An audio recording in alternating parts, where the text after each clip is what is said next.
Bonjour Rami Aboujamous, vous êtes d'abord journaliste, vous êtes aussi fixeur. Alors je rappelle que les fixeurs aident les équipes de reporters sur place, comme celle notamment d'Arte Reportage. Vous avez eu de nombreux prix, vous avez étudié en France. Première question toute simple, comment allez-vous, vous et votre famille?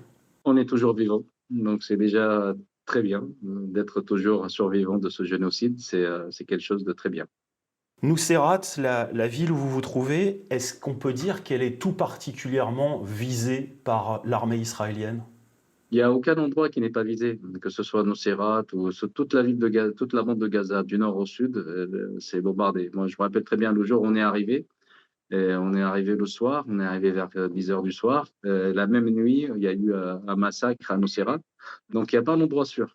Mais c'est juste la différence entre Nuseirat et la ville de Gaza. C'est l'intensification de bombardement. C'est-à-dire, quand on était dans Gazaville, c'est presque toutes les minutes, il y a un bombardement, il y a un tremblement de terre à cause des bombardements. En 2 ans de cette nouvelle guerre à Gaza, combien de fois vous et votre famille avez été déplacés? La première fois, on s'est déplacé de Gaza vers Rafah, et puis de Rafah vers Deir el-Balah. Et puis Deir el-Balah, on est de retour à Gaza. Et là, de Gaza, on s'est déplacé à Nuseirat. Si toute la bande de Gaza, elle est à feu et à sang, pourquoi décider d'aller vers telle ou telle ville? Parce qu'on pourrait se dire, de toute façon, c'est dangereux partout.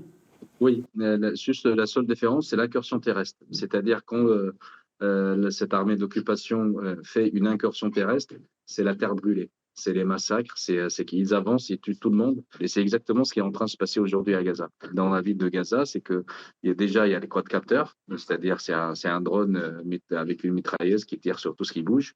Deuxièmement, il y a ce qu'on appelle les robots blindés, c'est des chars télécommandés à distance, plein d'explosifs, des tonnes d'explosifs.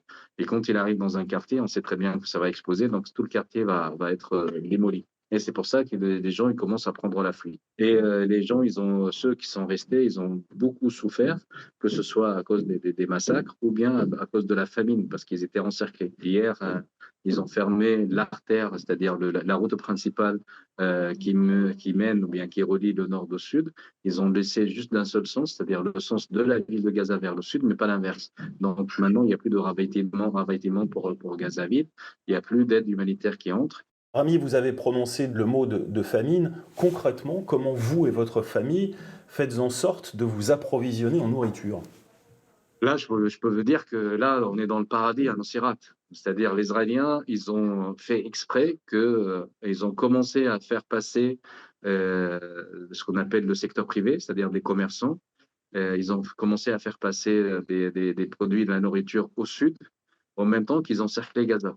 Là, moi, le jour où on est arrivé, le lendemain ou 2 jours après, on a trouvé des fruits. Walid, quand il a vu la pomme, il me dit, Papa, une pomme. Une pomme, pour lui, il a vu le Père Noël.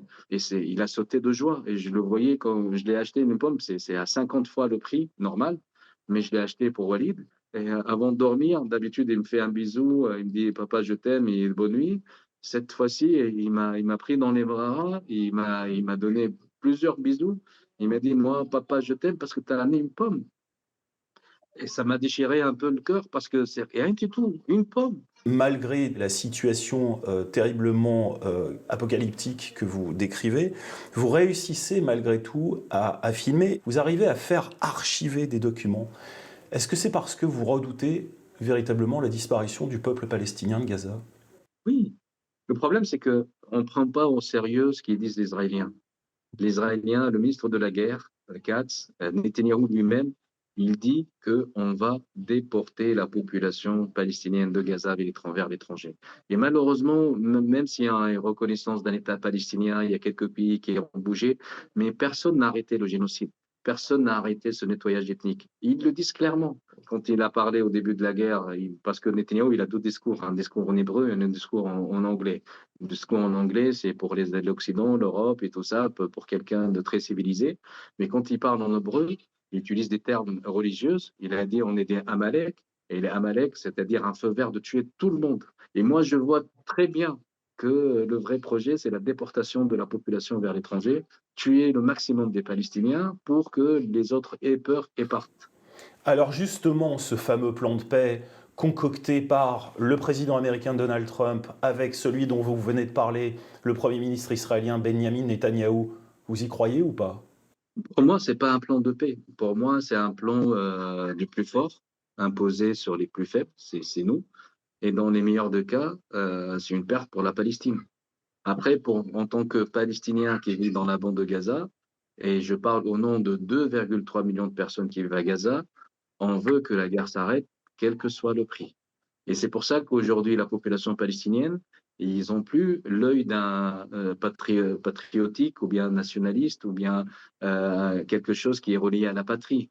Ce qu'on a, c'est l'œil humanitaire. Il faut que tout ça, ça s'arrête. On parle plus d'un État palestinien, on parle plus de Jérusalem comme capitale, on parle plus de la création ou bien de l'indépendance de la Palestine. C'est juste, il faut que ça s'arrête, quel que soit le prix. Dans les vidéos que vous tournez, ce qui est particulièrement flagrant, c'est que vous restez toujours positif. Et vous dites à chaque fois à vos enfants, l'année prochaine à la Tour Eiffel avant de revenir à Gaza. Est-ce que votre esprit positif vous fait toujours croire à cette phrase ou bien c'est de l'auto-persuasion?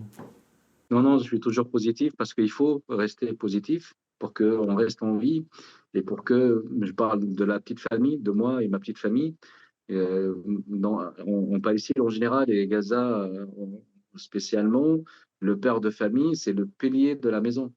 Et si ce pilier s'incline, c'est toute la famille qui va s'incliner.